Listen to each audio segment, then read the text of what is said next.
오늘의 말씀은 언제 예수님이 다시 오시나? 언제 예수님이 다시 오시나?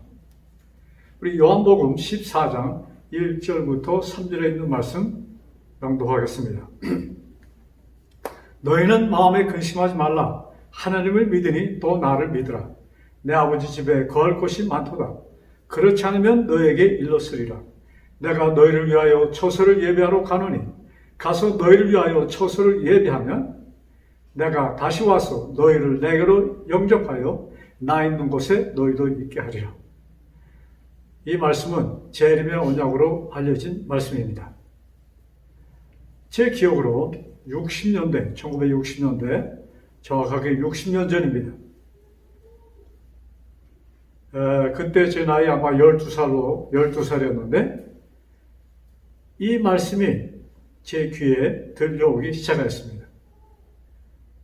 주변 사람들은 아멘 아멘 하는데 마음속으로 굉장히 싫었습니다.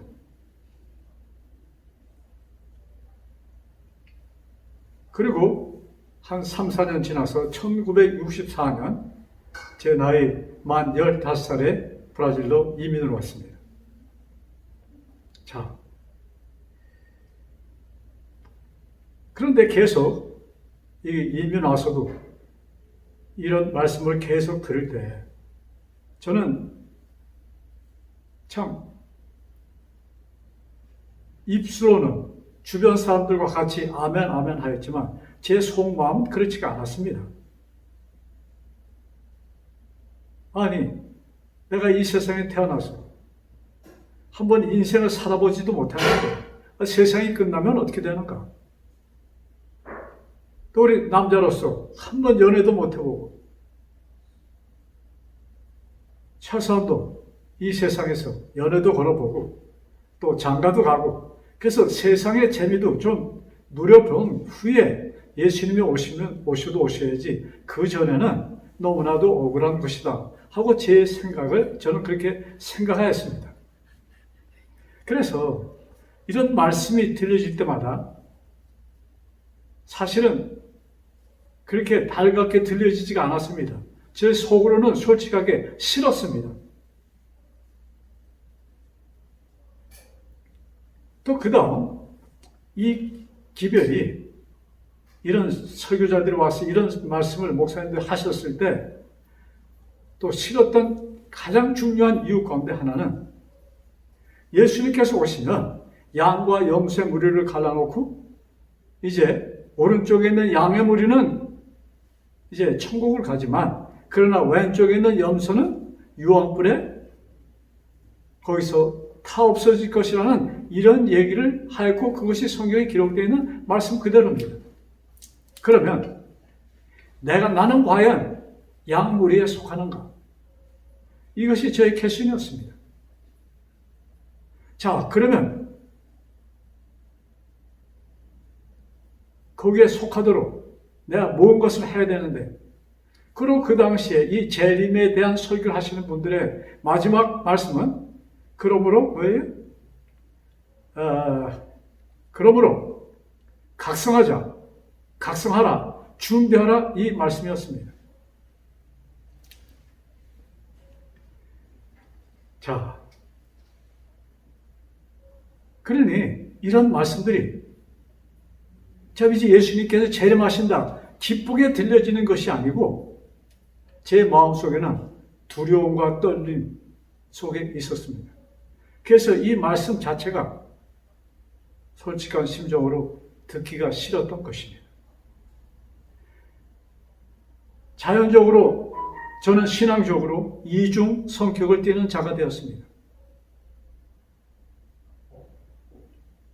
교회는 열심히 나갔습니다. 한 번도 제 기억으로 예배 때 빠져보지 않고 제가 출석한 것으로 기억하고 있습니다. 이 말씀은 제가 장성한 후에 또한 아울러서 말씀을 드리는 것입니다.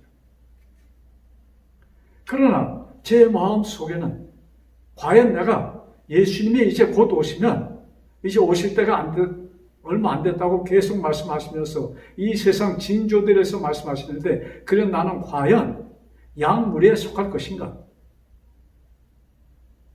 한 번 봐도 그렇지 않은 제 자신을 볼 때 이 재림의 기별은 달가운 기별이 아니었습니다.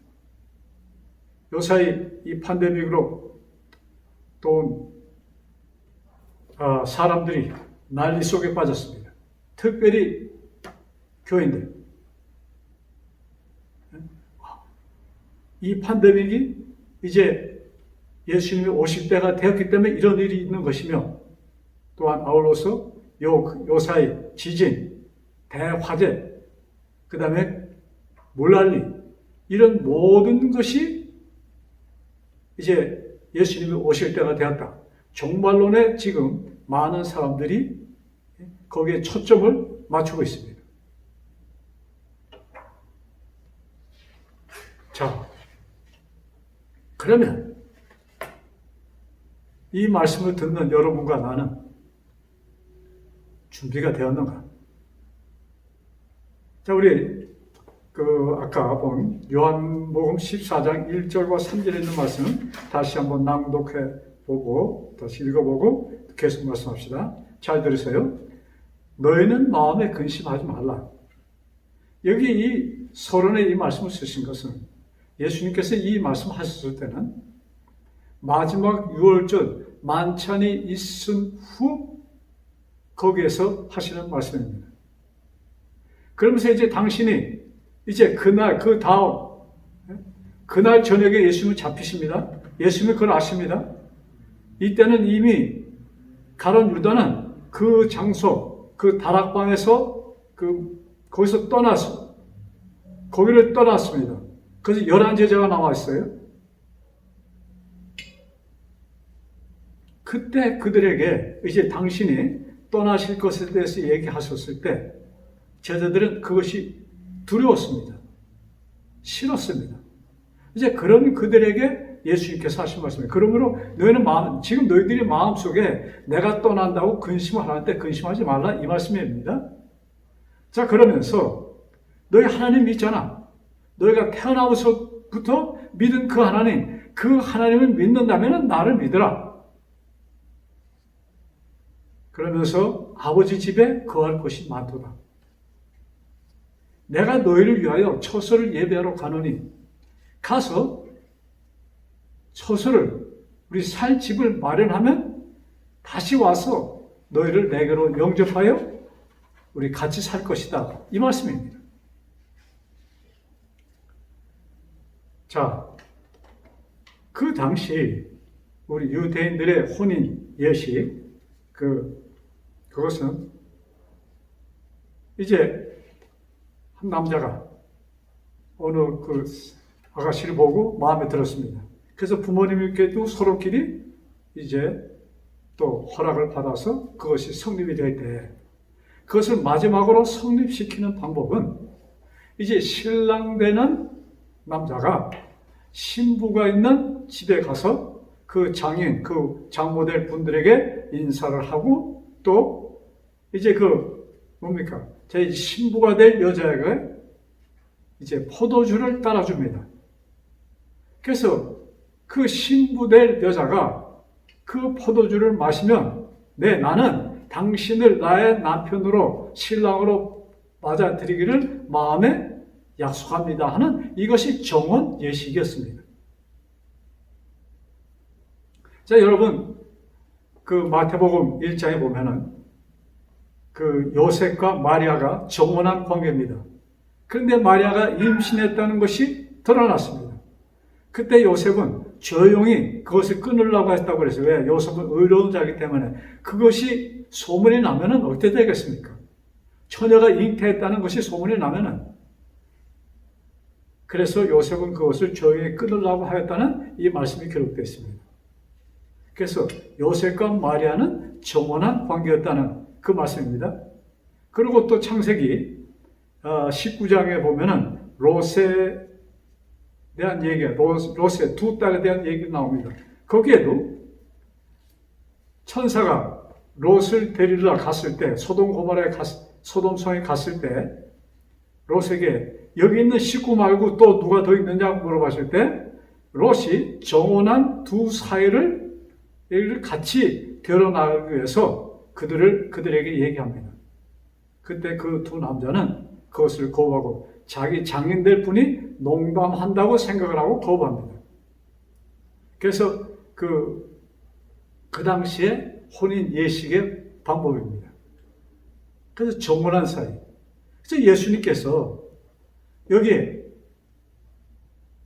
내가 처소를 예배하러 가노니, 그러면 이제 신부가 포도주를 마십니다. 그러면 그 신랑은 그 집에서 그냥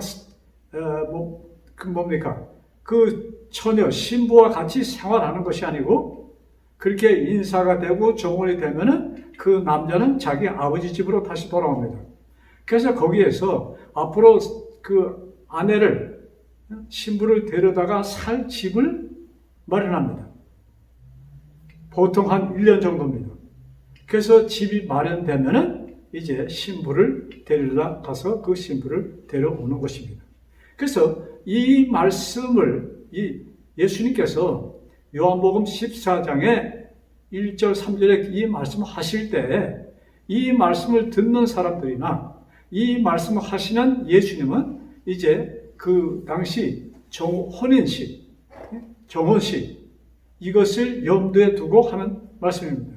그래서 신랑이 이제 신부가 정해지고 이제 혼인 약속이 되는 것입니다. 정혼이 된 것입니다. 그러면 아버지 집에 가서 이제 섹스를 데려다가, 신부를 데려다가 살 집을 마련하고 오면은 누굴 데려가는 거예요? 이 신부를 데리러 가는 것입니다. 자, 그래서 예수님께서 여기 이 땅에 다시 오실 때 누구를 데려갈 것인가? 당신과 이미 정혼한 자들을 데리러 오시는 것입니다. 이해가 되시죠? 자, 그러면 이 정혼은 언제 어떻게 이루어지는가?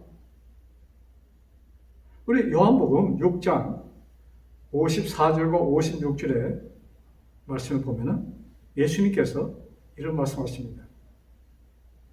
내 살을 먹고 내 피를 마시는 자는 영생을 가졌고 영생을 얻었고 마지막 날에 내가 그를 다시 살리리라.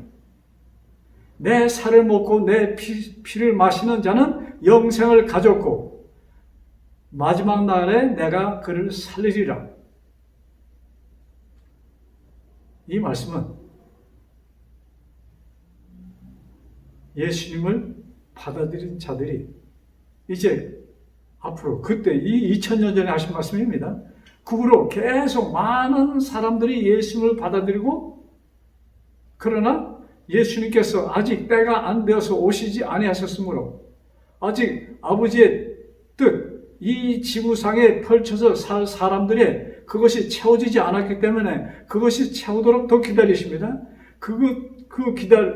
기다리는 동안 사람들이 죽습니다. 그래서 예수님과 정혼한 사람들이 잠을 자고 있는 것이에요. 그래서 그들을 데리러 예수님이 오시는 것입니다. 그래서 마지막 날에 그를 다시 살리리라. 그가 오셔서 우리를 부활시킨다는 그 약속입니다. 그 다음에 내 살은 참 양식이요 내 피는 참된 음료다. 내 살을 먹고 내 피를 마시는 자는 내 안에 거하고 나도 그 안에 거하리라. 내 살을 먹고 내 피를 마신 자는 내 안에 거하고 나도 그 안에 거하리라. 이렇게 해서 나와 예수님과의 정혼식이 성립이 되는 것입니다. 이 말씀을 들으시는 모든 분들은, 여러분들은 이제 우리는 예수님과 정혼한 관계인 것입니다. 이 말씀이 믿어지시면 여러분 아멘 하십니까?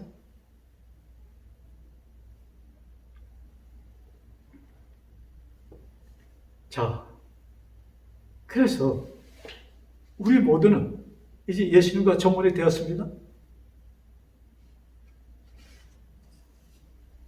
여러분 요한계시록 14장에 보면은 1절부터 그 한 장을 보면은 거기에 구속받은 자들에 대한 이야기가 나옵니다.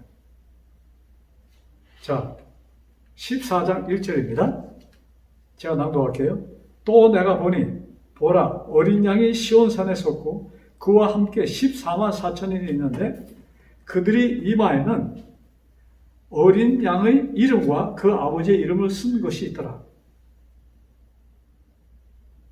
여기에 14만 4천인, 즉 구속받은 여기에 14만 4천인은 여기 말 그대로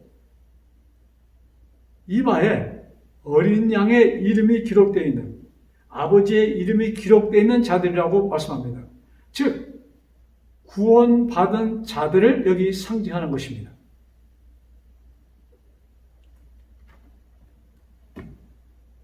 그래서 이제 구원받은 자들의 이마에 뭐가 있어요? 예수님의 이름과 아버지 하나님의 이름이 기록되어 있는, 기록되어 있다고 여기 기록하였습니다. 하나님의 인이 지켜 있다는 말씀입니다. 그러면서 5절에 다음과 같이 기록되어 있습니다. 그 입에 거짓말이 없고 흠이 없는 자들이더라. 이제 구속받은 자들의 특징은 첫째는 그 이마에 예수님과 아버지 하나님의 이름이 기록되어 있고 그 다음 그들은 뭐예요? 입에 거짓말이 없고 흠이 없는 자들이더라. 여러분, 성경에는 이미 이 세상에는 의인이 없나니 하나도 없다고 기록되어 있습니다. 근데 여기 구속받을 자들의 특징은 거짓말이 없고 뭐예요? 흠이 없는 자들이다. 그러면 과연 이들은 누구들인가?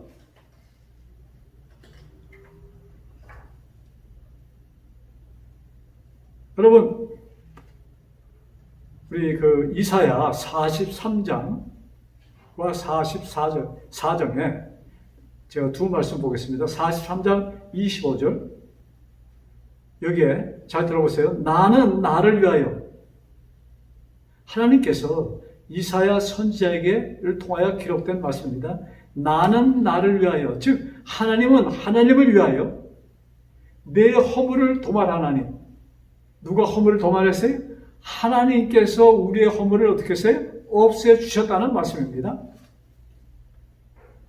그러면서 내 죄를, 내가 내 허물을 없애주셨기 때문에 내 죄를 기억하지 아니하리라. 죄가 있었습니다.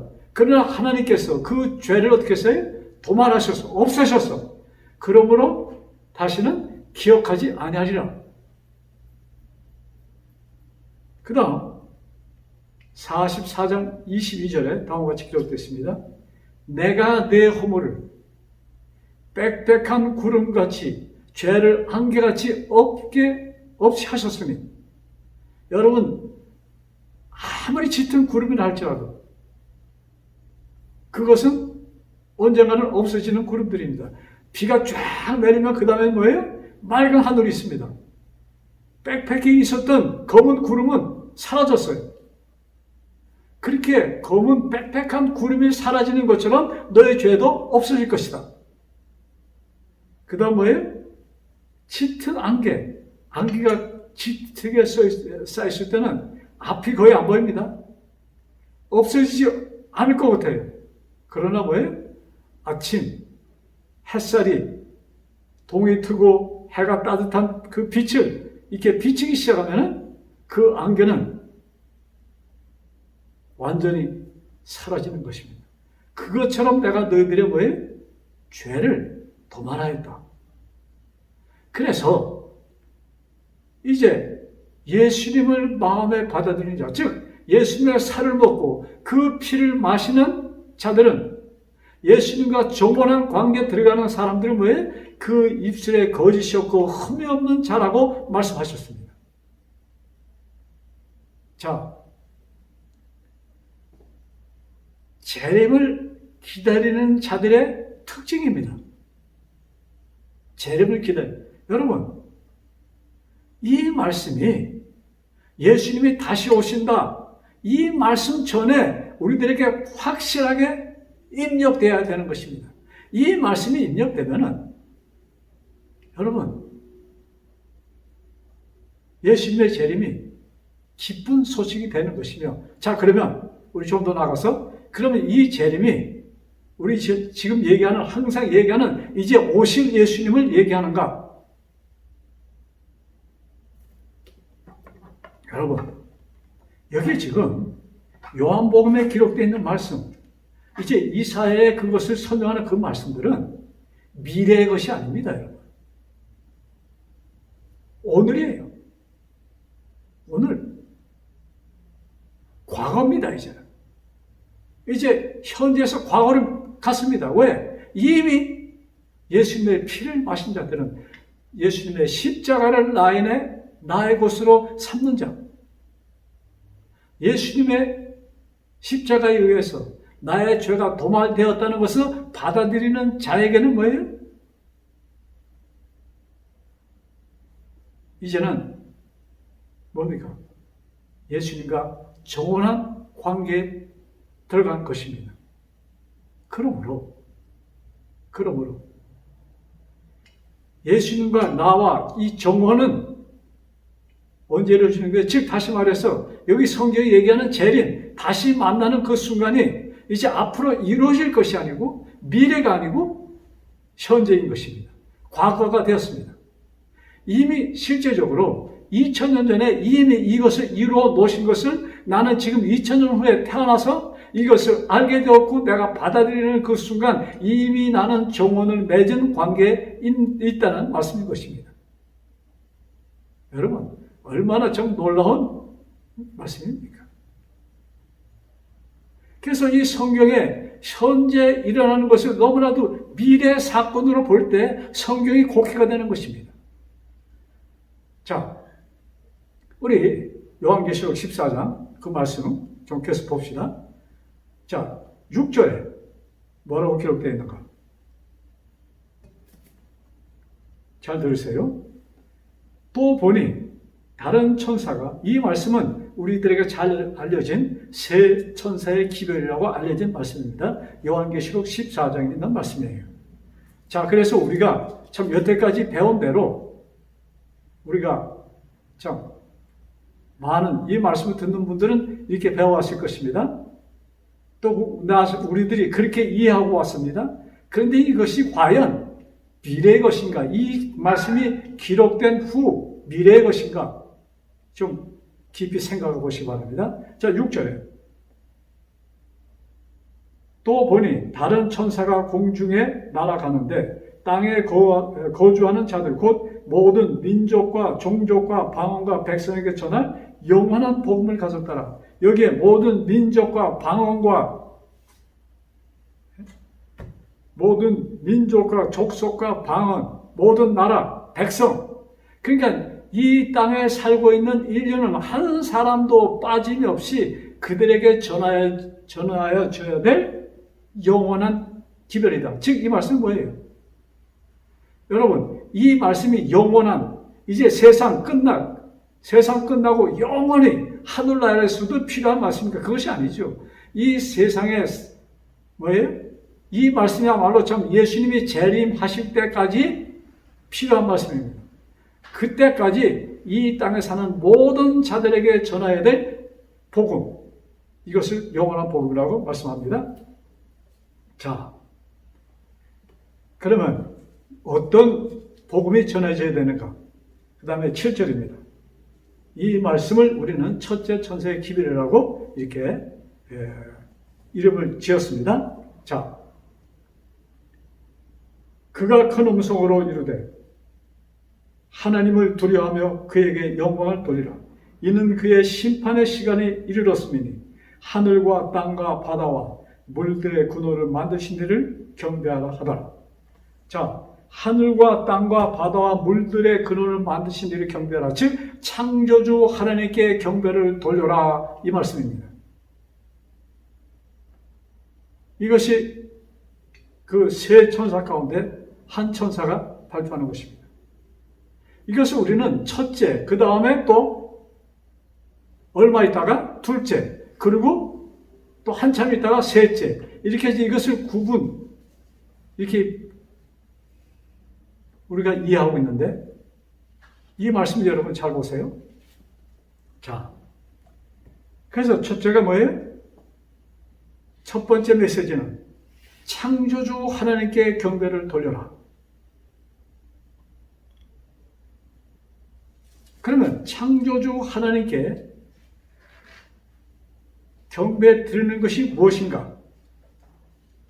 어떻게 하는 것이 그에게 경배를 드리는 것인가? 그것이 12절에 기록되어 있습니다.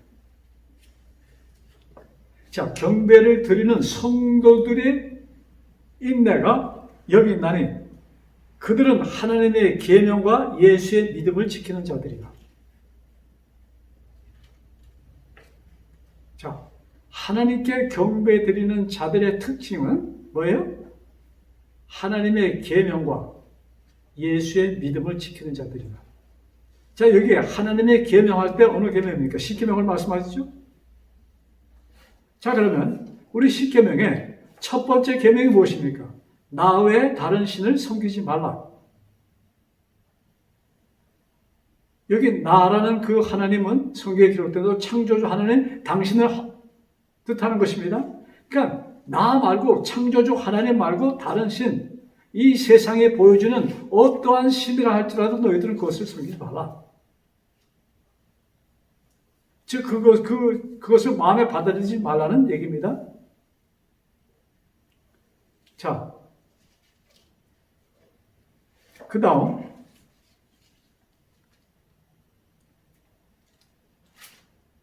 12절입니다. 하나님의 계명과 예수의 믿음. 그래서 하나님의 계명 얘기할 때 첫 번째 계명이 뭐예요? 나의 다른 신을 섬기지 말라. 그 다음에 우리 네 번째 계명.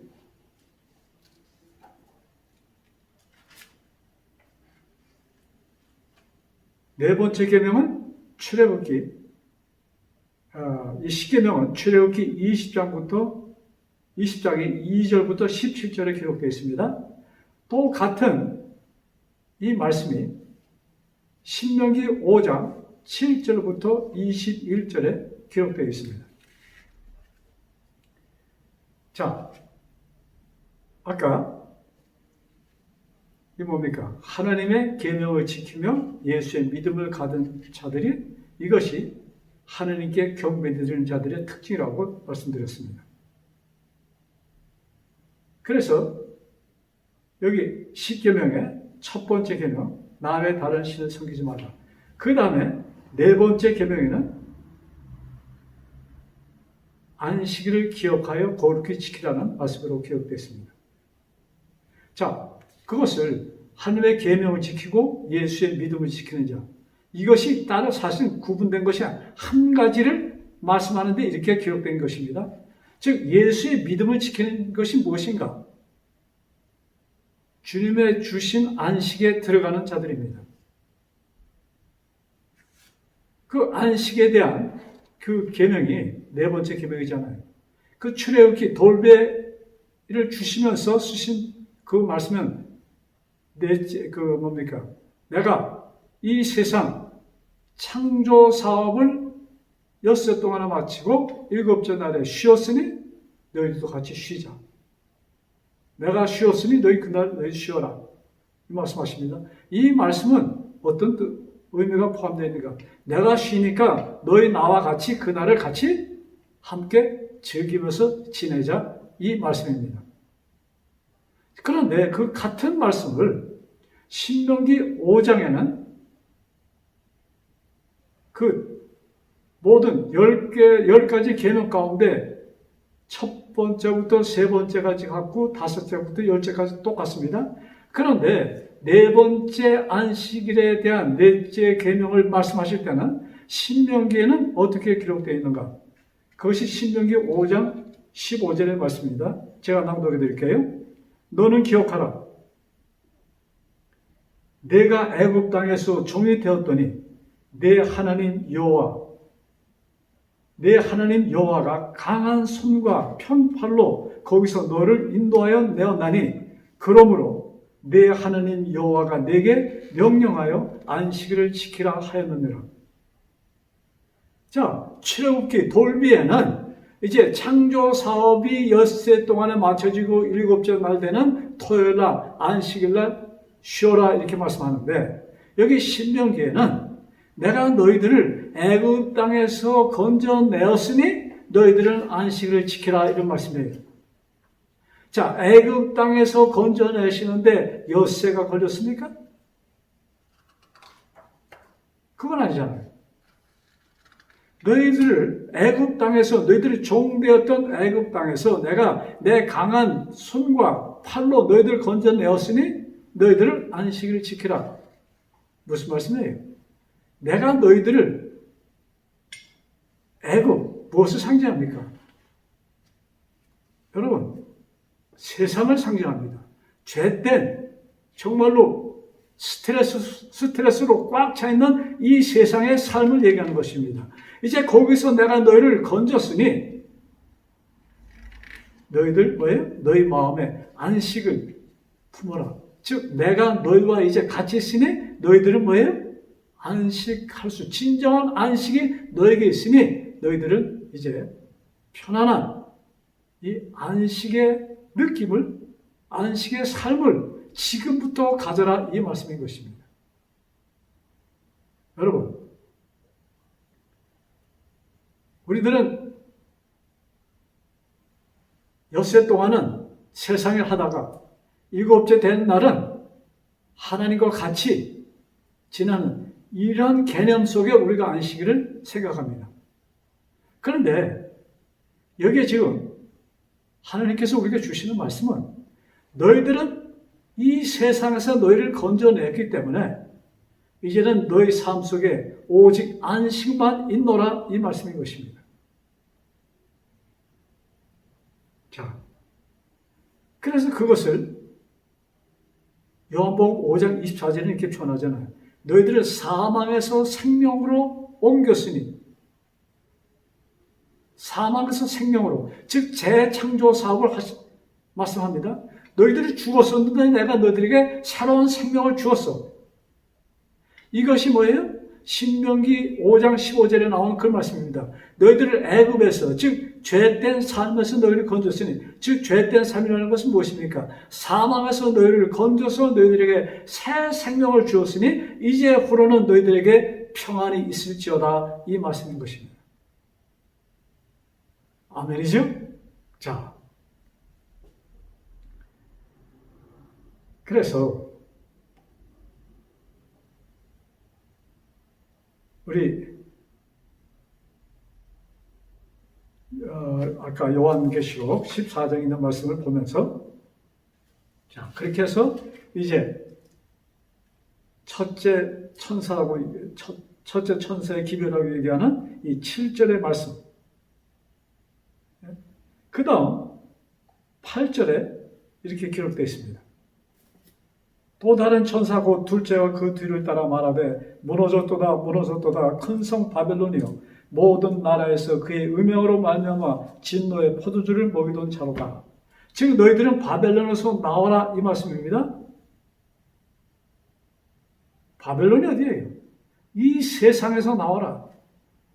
죄된 삶에서 나오라는 이 경고의 말씀입니다. 혼잡 속에서 나와라. 진리가 아닌 곳에서 나와라.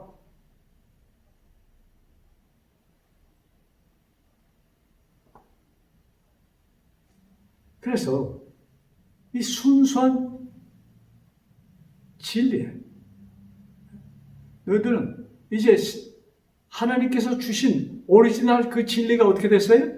완전히 사라졌어. 하나님께서는 아셨습니다. 그래서 참 예수님께서 이 땅에 주신 새 언약, 그를 통하여 예수님의 십자가를 받아들인 자들이 갖게 될 영생, 그 새 언약이 세월이 갈수록 점점 조금씩 파손될 것을 하나님께서 아셨습니다. 그래서 이 세상이 거의 완전히 마귀의 손에 들어가는 것을 하나님은 아셨습니다. 마치 노아와 같이. 노아 홍수 때 이 세상이 거의 다 마귀의 손에 들어간 것처럼 이제 이 세상 예수님이 부활하신 후 이제 복음이 전파되지만 그러나 세월이 갈수록 점점 진리는 파손되고 비진리가 세상을 덮을 것이며 이제 너희는 거기서 나오라는 이 말씀인 것입니다. 즉 그래서 영원한 복음은 창조주 하나님께 향한 자들, 창조주 하나님을 마음에 받아들이고 경배하는 자들은 어디서 나와요? 바벨론에서 나오는 것입니다. 그러므로 1차, 2차 한 기별입니다. 바벨론에서 나오는 것이. 자, 그 다음 여러분, 바벨론, 이 세상이 왜 스트레스로 바벨론이 되었습니까? 사람들의 사상이 마귀의 사상과 같이 되어서, 즉 모든 사물을 조건적으로 보기 때문에, 그렇게 판단하고 그렇게 보기 때문에, 그렇게 살기 때문에 이 세상 삶이 너무나도 힘들어진 것입니다. 그래서 거기에서 나와 내가 주는 삶을 살아라. 즉 하나님께서 주시는 삶이 무엇인가? 이제 봅시다. 자,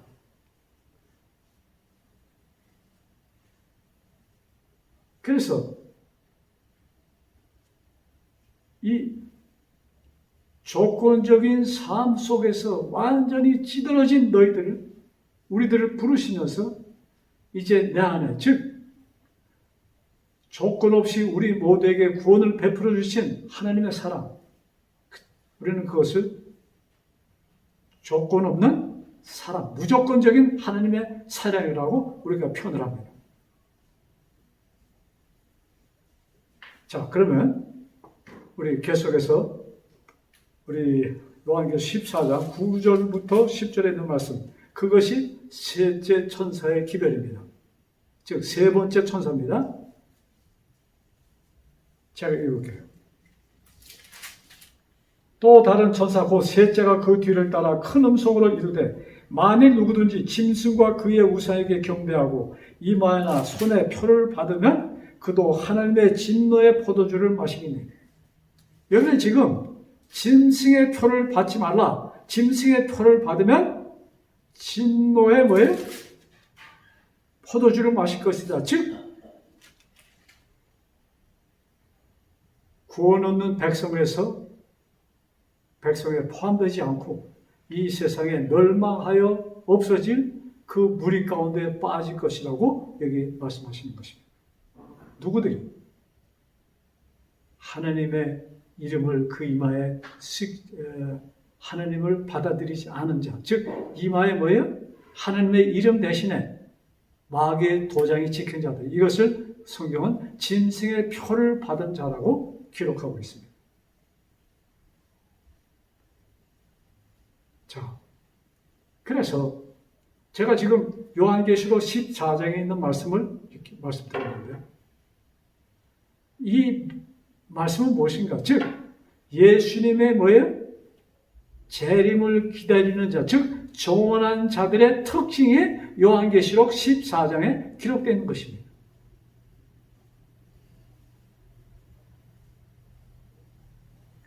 자, 그러면 여기 하나님의 이름이 기록되어 있는 자, 하나님을 마음에 품은 자들, 예수님을 품은 자들, 이렇게 말씀할 수 있겠죠? 여러분, 그 말씀이 무엇입니까? 혹시 기억나십니까? 여러분, 빌립보 2장에 있는 말씀입니다. 빌립보 2장 5절부터 8절까지 기록되어 있는 말씀이죠. 한번 보실까요? 자,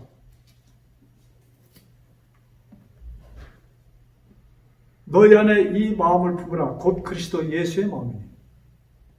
그는 근본 하나님의 본체시나 하나님과 동등됨을 취할 것으로 여기지 아니하시고 오히려 자기를 비워 종의 형체를 가지사 사람들과 같이 되셨고 사람의 모양으로 나타나사 자기를 낮추시고 죽기까지 복종하셨으니 곧 십자가에 죽으심이라. 여러분, 예수님을 마음에 품은 자들, 예수님의 마음을 품은 자들은 즉 무엇을 품은 자들이 예수님의 마음을 품은 자들.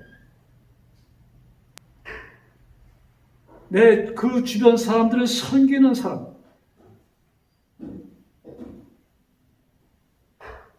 낮은 자리를 찾아. 그래서 저는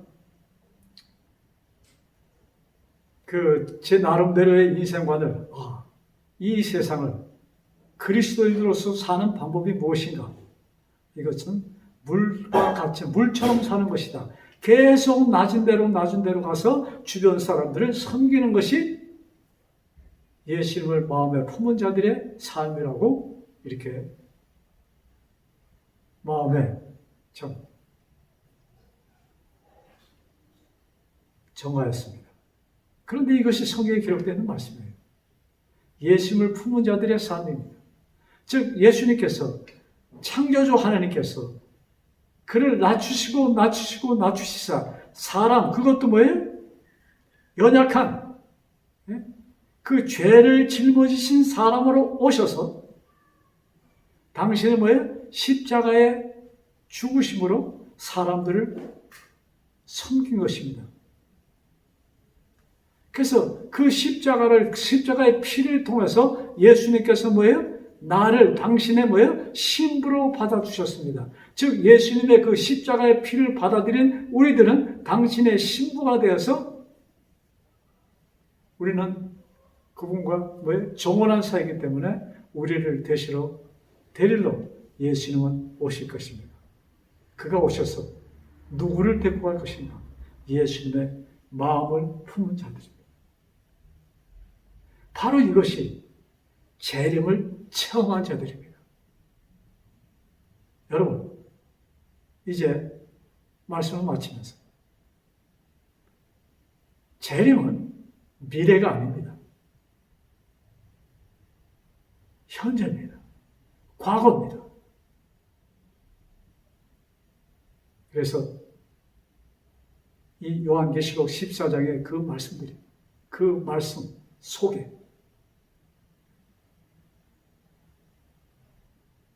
그래서 그 영원한 복음을 마음에 품은 나와 여러분이 되어서 정말로 우리 마음속에 정말로 즐거움에 넘치는 찬양에 넘치는 삶이 되기를 간절히 바라면서 오늘의 말씀을 마치겠습니다.